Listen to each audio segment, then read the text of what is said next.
meus amigos, é um grande prazer ter a oportunidade, mesmo que virtual, de reencontrar essa casa, a Comunhão Espírita de Brasília. Essa casa de amor e de caridade, que é nosso porto seguro, onde encontramos amor, acolhimento e onde vemos as nossas provas necessárias perderem o peso e passarmos a ser, normalmente, bons estudantes da escola chamada Terra. Hoje nós vamos tentar refletir sobre um texto que está num livro muito especial chamado Antologia Mediúnica do Natal, onde o médium excelente Chico Xavier nos traz textos de vários espíritos que ele psicografou. Nesse momento, esses momentos se aproximando, esses momentos em que nós convencionamos como data de nascimento de Jesus, nós vamos falar sobre um texto chamado O Natal do Apóstolo, justamente mandado por esse espírito a quem se deu o nome de Irmão X. O Natal do Apóstolo. Mas que apóstolo será esse? No Evangelho de João, no primeiro capítulo, a gente vai ver que André, irmão de Pedro, o leva até Jesus e lhe diz: meu irmão, encontrei o nosso mestre. Pedro, que à época se chamava Simão e era um rude pescador, vai com o irmão encontrar Jesus. No momento que está à frente dele, sente seu coração bater, sente seu espírito todo iluminado. Jesus lhe lança um sorriso e diz: tu és Simão, filho de Jonas, e de agora em diante te chamarás Cefas. Cefas quer dizer pedra, ou Pedro, quer dizer fortaleza. Nos traz a ideia da fortaleza de uma pedra. E a partir desse momento, Simão passa a se chamar Pedro. Um destacado apóstolo de Jesus. Tiago, João e Pedro eram os maiores médiuns daquele grupo. Quando Jesus tinha algo importante, especialmente importante, a ser realizado, era esses três a quem ele recorria. O querido Paulo chamava os três de a coluna da comunidade. Ele era um homem rude, mas de uma emoção, de um amor extremamente sincero. É ele que, impetuoso, ao estar ali ao lado de Jesus na hora de sua prisão, desembainha a espada e corta a orelha de Malco. É este Pedro a rocha, esse exemplo para todos nós, é dele que vamos falar. Quando chega o momento que aqui vamos refletir, o momento da sua execução, pelo terrível processo da crucificação, Pedro faz apenas um pedido: que seja então crucificado de cabeça para baixo, por não se achar com valor necessário a ser morto da mesma forma que Jesus. Esse era Pedro, esse foi Pedro, esse é Pedro, esse apóstolo, exemplo para cada um de nós. Uma das colunas da comunidade, como nos disse Paulo. Nessa mensagem, o Espírito nos lembra daqueles últimos momentos em que Pedro, depois de passar uma vida que todos nós já sabemos ou já temos uma ideia, uma vida de muito sacrifício, mas uma vida também que foi solene declaração de fé em Jesus. Ele é retirado do cárcere para ser imolado, para o seu último sacrifício. Ele sentia o coração varado de angústia, embora mostrasse seu passo firme. Em todo o tempo, Pedro testemunhou. Apesar daquele momento em que todos nós lembramos, em que ele nega Jesus por 3 vezes, ele tem uma multidão de outros momentos em que ele mostra a sua fé. O velho apóstolo, nesse momento em que é retirado do cárcere e é levado num caminho extenso até o alto do morro, onde seria sacrificado, ele é cercado por uma multidão de pessoas, mulheres, homens, crianças, idosos, que o amavam e que não aceitavam de jeito nenhum aquela injustiça, aquela brutalidade terrível. Ele se mostrava calmo, tranquilo, caminhava frente a todas aquelas pessoas que vinham se juntando, mas ele tinha apenas uma preocupação: a preocupação com a inconsciência daqueles filhos de Jesus, daqueles filhos de Deus, irmãos de Jesus. Imaginemos nós, depois de tanto sofrer, de tanto sacrifício, de tanto bem fazer, Pedro, naquele momento, sabendo que ia passar por aquela morte terrível, como uma grande alma, não se preocupava consigo mesmo, se preocupava com a inconsciência de seus irmãos. Apenas as grandes almas são capazes disso. Nós vamos lembrar agora que quando a Casa do Caminho ficava muito cheia, e apesar deles terem construídos alguns galpões para receber todos aqueles que precisavam de ajuda, alguns doentes ficavam em volta dos galpões à beira da rua.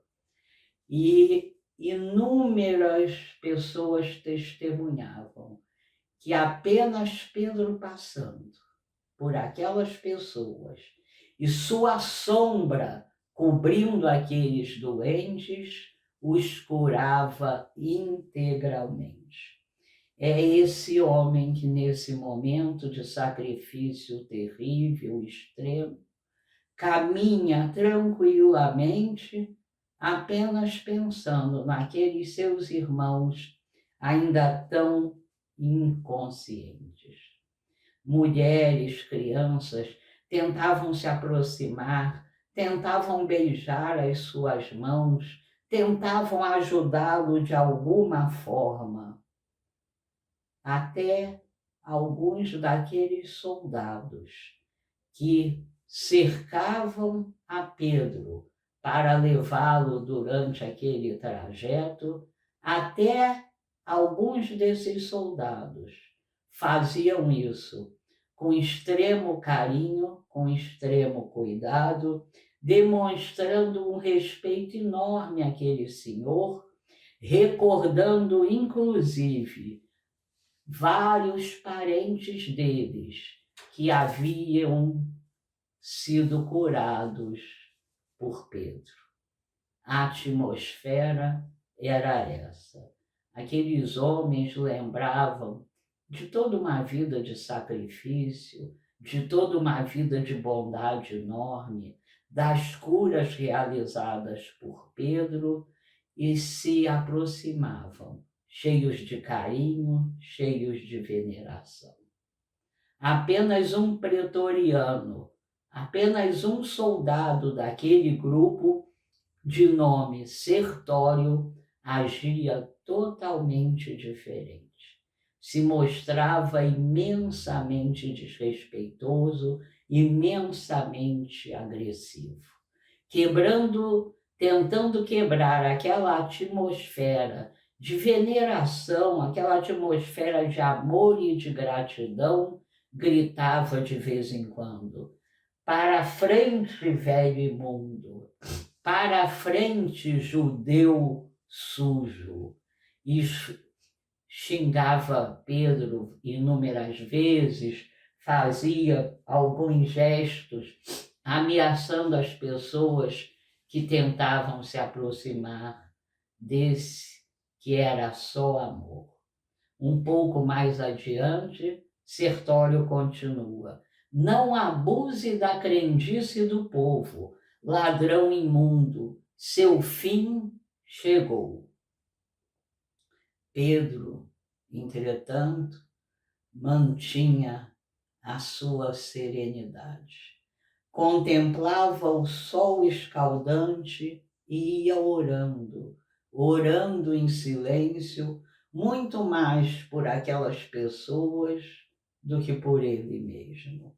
Sentia-se, depois de uma vida toda de sacrifícios, imensamente também cansado, e começou a pensar que a boa nova exigia que outras pessoas viessem cuidar de espalhá-la, que a boa nova certamente precisava de pessoas mais novas, mais robustas, e rogava ao nosso Mestre, ao Cristo Jesus, que mandasse novos trabalhadores para a terra, para que continuassem o seu trabalho. Escalando a colina, regressava agora pela imaginação à Galileia distante. Buscava Jesus em pensamento. Quanta saudade sentia de nosso Mestre maior. Ardia-lhe agora no coração uma vontade imensa de reencontrar Jesus. Por estranhos mecanismos da memória, ele foi se enlevando, ele respirou de novo o clima gostoso, agradável de Betsaida. Chegou a sentir o perfume das rosas desse lugar, que eram conhecidas pela sua beleza, pelo seu cheiro que inundava, que trazia uma paz enorme, apesar do calor escaldante daquela hora do dia. Rememorava quando pescava.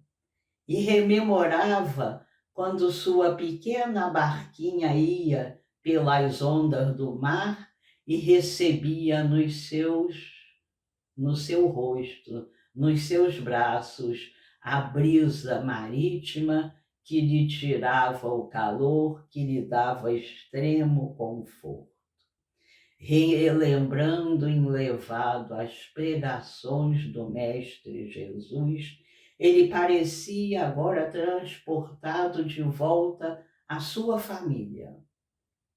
A sua família, que era composta de todos os sofredores, se sentia agora abraçado por homens, mulheres, crianças, anciãos, que tanto deviam a ele e a quem ele tanto amava. Ele entregara o seu coração há muitos anos a esses sofredores. Atingido, finalmente, o lugar do terrível suplício, ele confiou-se automaticamente àqueles soldados que o iriam sacrificar.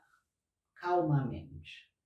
Os soldados o desnudaram e ele, numa paz, hipnotizado agora pela ideia de reencontrar Jesus, quase nada percebeu dos martelos rudes que prendiam suas mãos e seus pés à terrível cruz.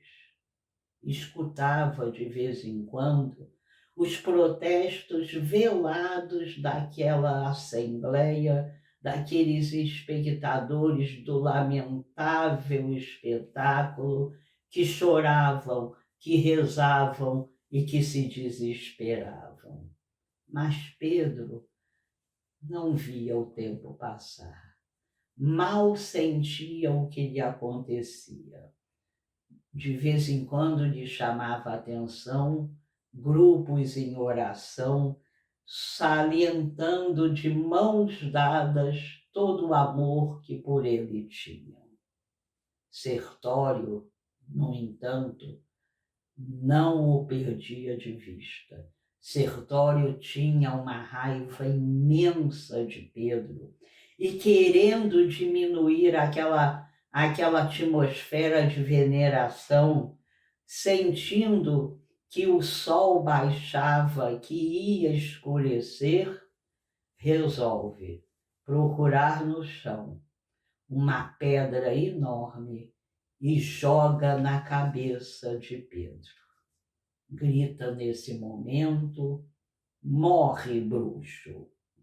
O apóstolo observa serenamente que o sangue começa a jorrar de sua cabeça. Jorra enormemente, um jorro grosso, um jorro forte, jorra de sua cabeça uma quantidade enorme de sangue. E entrega-se imediatamente a um invencível torpor, como se fosse tomado por um brando sono. Ele se entrega. Essa situação durou pouco tempo. Logo depois, Pedro se identifica fora do corpo. Nesse momento, quando se identifica fora do corpo, se sente livre, se sente eufórico, se sente cada vez mais afastado daquela algazarra, daqueles gritos, daquele choro, e nesse momento ele contempla o firmamento. Como estava bonito o céu naquele momento.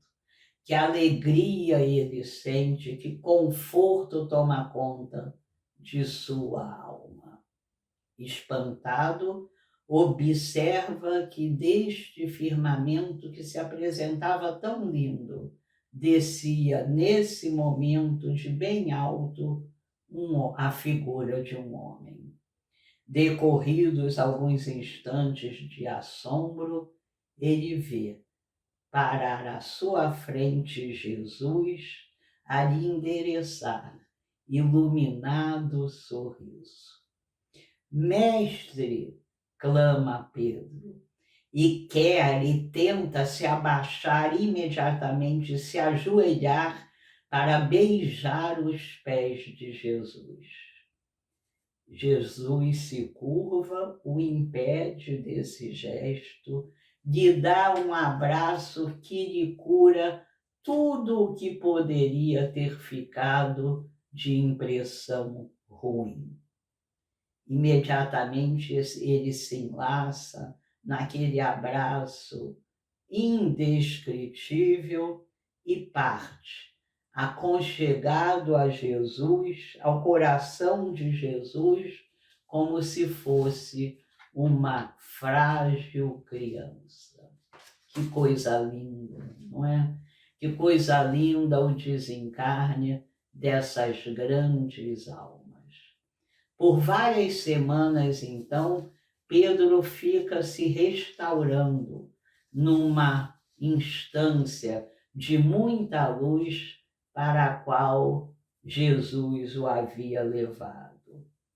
Quando mais integrado a esse lugar, quando mais acalmado, mais planificado no plano superior, em certo momento, o celeste companheiro, o Mestre Jesus, lhe aparece para anunciar que se separariam mais uma vez.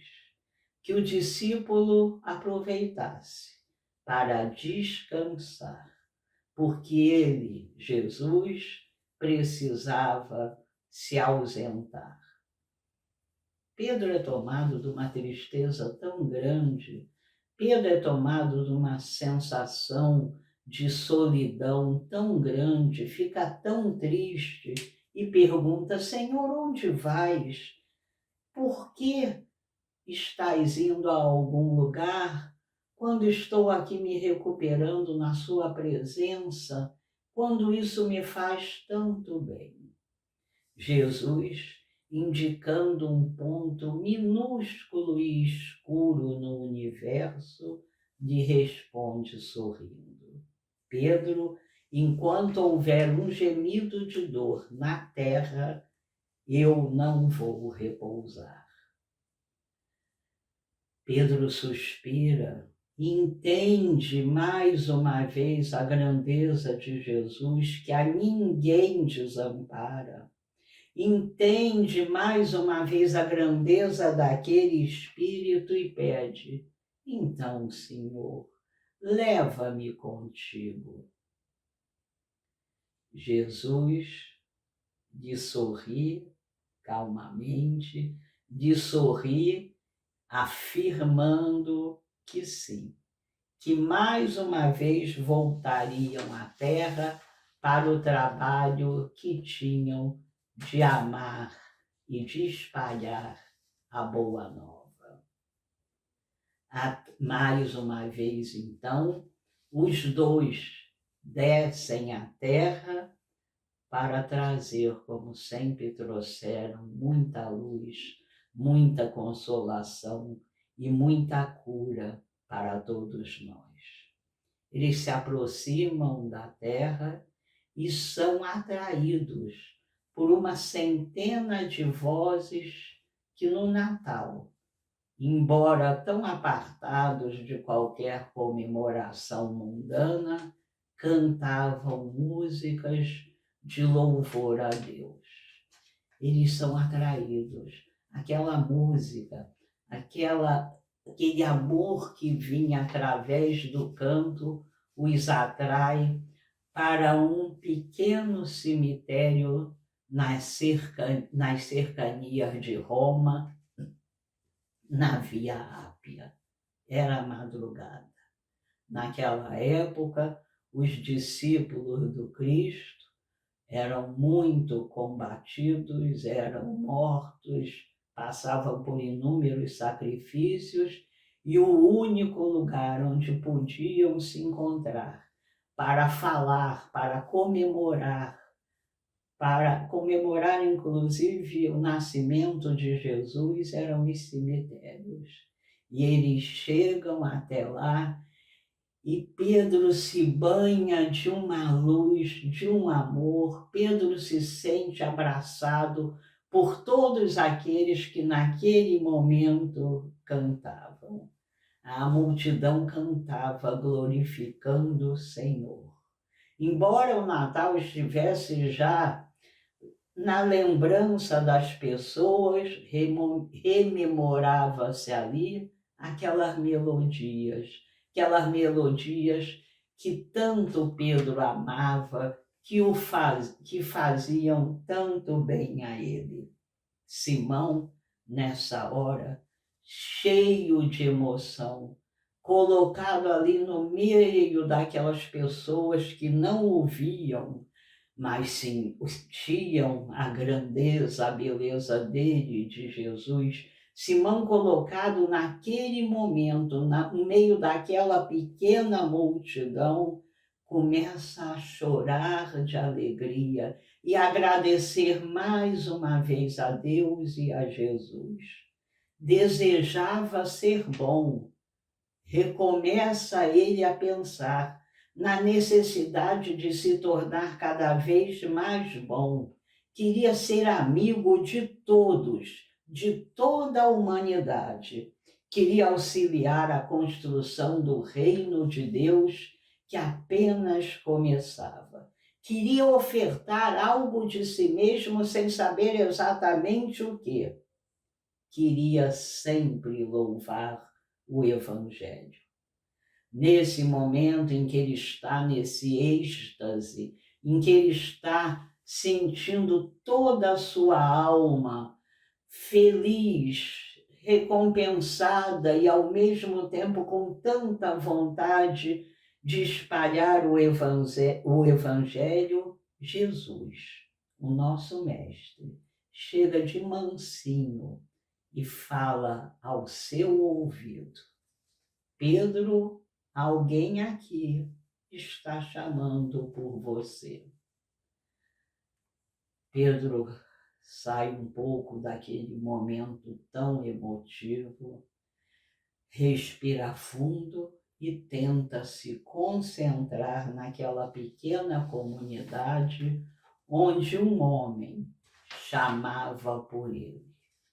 Pedro faz um esforço, olha para uns, olha para outros, até que localiza um homem que chorava imensamente sofrido, carregando em seu colo um pequeno menino que agonizava em seus braços.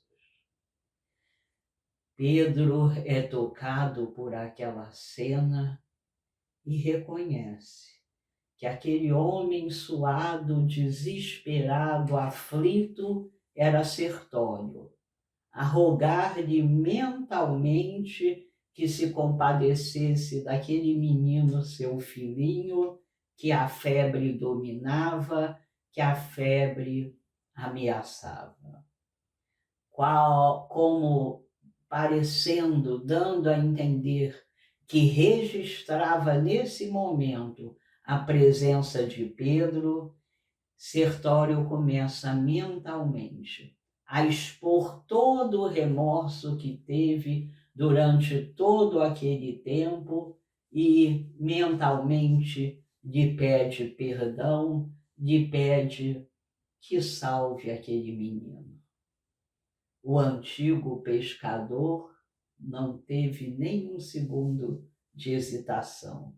Depois de beijar a testa de Sertório suada, afagou aquele menino, abriu, estendeu suas mãos luminosas sobre a cabeça e sobre todo aquele corpinho e magneticamente, tocado por forças maiores do que ele imaginava, forças intangíveis, o menino acorda curado e se abraça ao pai como uma ave que tivesse caído de um ninho e de repente voltasse a ele. O menino, ainda assustado, é abraçado com um amor imenso por Sertório, que no íntimo sabia do que havia acontecido. Sabia da bênção, não só da cura de seu filho, mas do perdão que havia recebido. Ele então começa a cantar em lágrimas de amor e de alegria e passa a ser acompanhado por aquelas pessoas. Glória a Deus nas alturas e paz na terra aos homens de boa vontade. Que grande espetáculo de amor, que grande espetáculo de perdão e de misericórdia acontecia ali naquele momento. Para o legionário cruel, para Sertório, a partir daquele momento, começaria uma nova vida. Voltaria atrás em seus passos que tanto horror trouxeram para fazer agora um novo itinerário.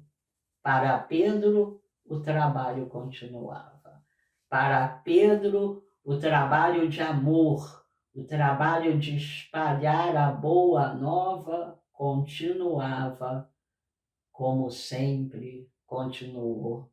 Pedro jamais desistiu, fosse o sacrifício que fosse, e nós sabemos de quanto sacrifício foi pedido a ele, Pedro sempre testemunhou a sua grande fé. Este é o Natal das grandes almas. Este é o Natal que precisamos lembrar nesses momentos. O Natal em que passamos servindo. O Natal de quem já trilhou um caminho que está aberto a todos nós para que seja trilhado. O Natal daqueles que entendem que não são perfeitos e que precisam trabalhar a própria perfeição.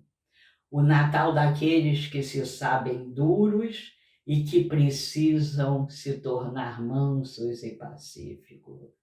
O Natal que possibilita olharmos menos para as nossas dores. O Natal que se faz convite para que estudemos, para que entendamos, para que cheguemos bem mais perto das mensagens de Jesus, nosso mestre nazareno, que volta e deve voltar à nossa lembrança, tocando o nosso coração, acendendo a generosidade adormecida, adoçando os nossos sentimentos. É preciso que esse nosso Natal seja um Natal de renovação de cada um de nós, porque o Natal nos fala, nos traz a mensagem de Jesus. No mundo houve uma série de conquistadores. Rapidamente lembramos de Nero, de Júlio César, de Napoleão Bonaparte, de Alexandre, chamado o Grande, e tantos outros que desfilaram em carros de triunfo.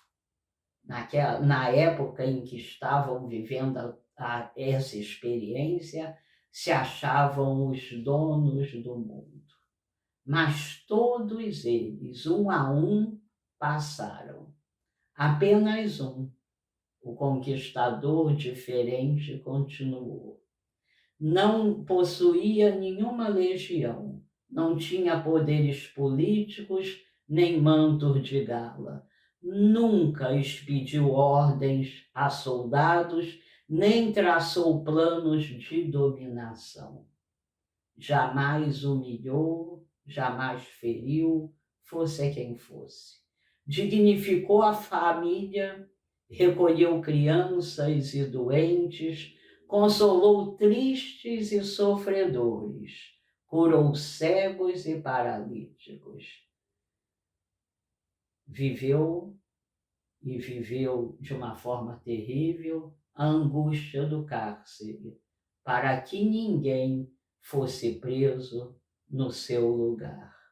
Aceitou acusações para que ninguém as sofresse. Conheceu o abandono dos que amava. Recebeu sem revolta ironias, bofetadas, torturas físicas e torturas morais. Desde a sua morte no madeiro, uma morte vitoriosa, ele tece com amor e com misericórdia uma nova terra, o seu império, que devagar, que aos poucos vai se estendendo por todo o mundo, esse seu poder sobre as almas. É sobre as almas que se deixam tocar pelo seu poder, que trocam o orgulho, o egoísmo e a agressividade pelo amor, o único sentimento que um dia continuará vibrando em todos nós. Desde esse dia, Jesus Cristo, o conquistador diferente, continua a nos conquistar.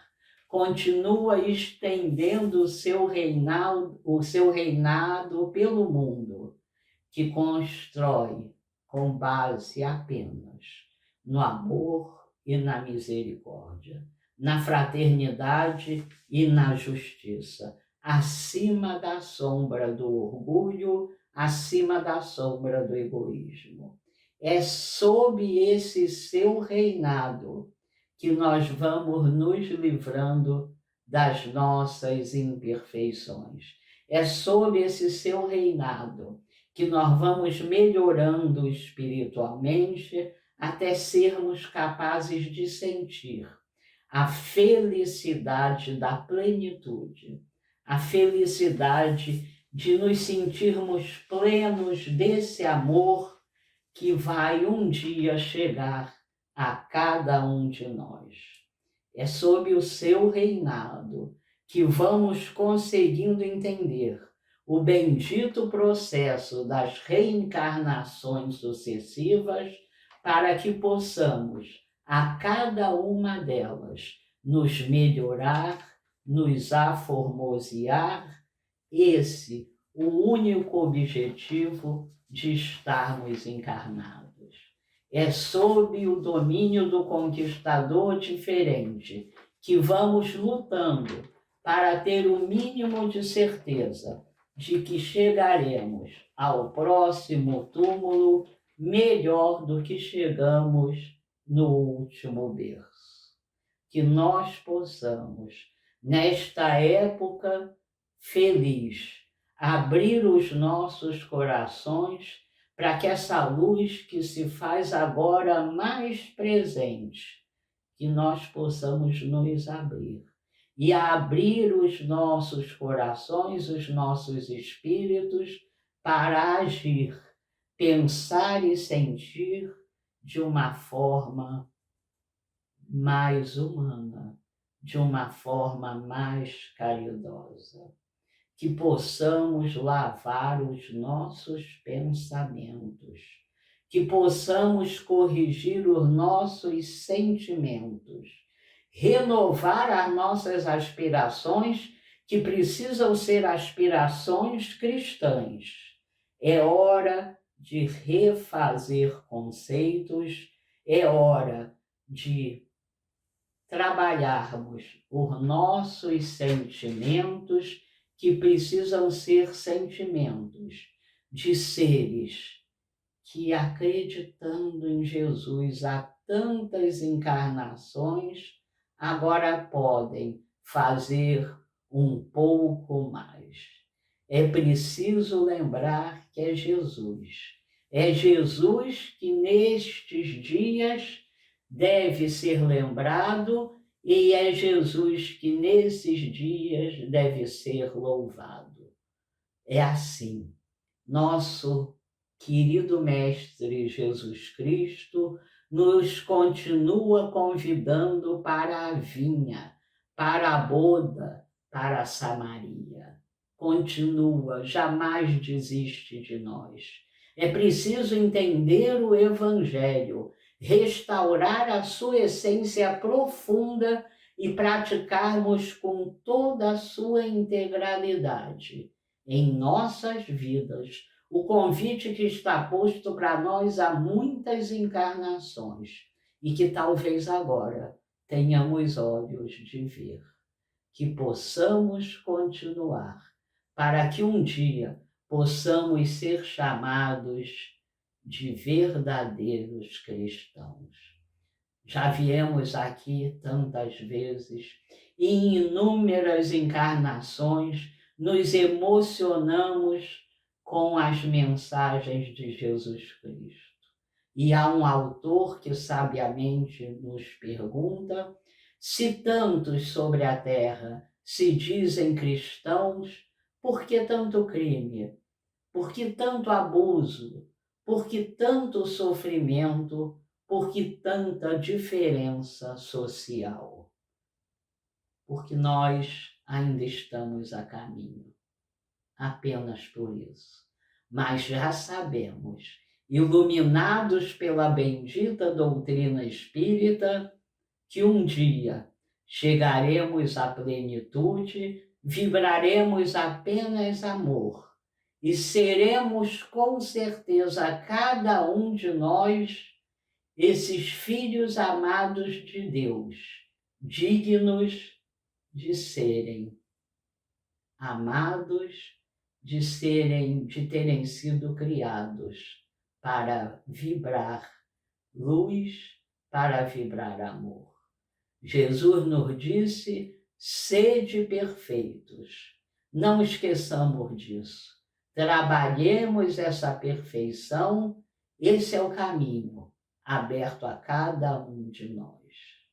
Muito obrigada, que Jesus, que toda a espiritualidade, nesses dias em que costumamos lembrar mais dele, possam vir até nossas casas, até as nossas almas, para que nos transformemos.